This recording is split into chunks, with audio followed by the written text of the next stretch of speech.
A young nurse was finishing her final round at the hospital late one evening when she noticed an elderly woman sitting alone in the waiting area. The woman looked frail and confused, clutching a small bag tightly against her chest. The nurse approached her softly and asked if she needed any help or if someone was coming to pick her up.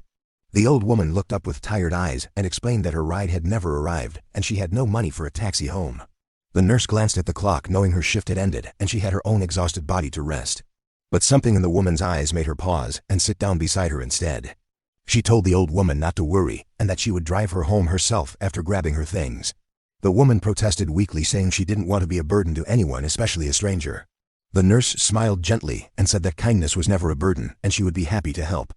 During the drive, the old woman remained quiet but held the nurse's hand briefly as a silent thank you.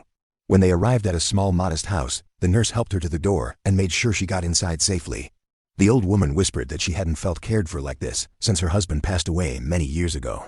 The nurse hugged her softly and told her to take care before driving away into the night, thinking nothing more of it.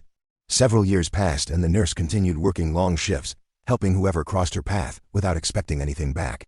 One autumn morning, she received a phone call from a lawyer's office asking her to come in for an important matter. She arrived nervously, unsure of what legal trouble she might have accidentally stumbled into over the years. The lawyer smiled warmly and explained that the elderly woman she had driven home that night was a retired professor and successful author. She had passed away peacefully but left behind a letter describing the nurse's kindness as a light in her final lonely years. The lawyer handed her an envelope containing documents to a fully paid house and a scholarship fund created in her name for nursing students. The nurse collapsed into the chair as tears streamed down her face, unable to process what one small ride home had become. She realized that the smallest moments we forget are sometimes the ones that change everything we never saw coming. Drop a H if you believe kindness always finds its way back to you.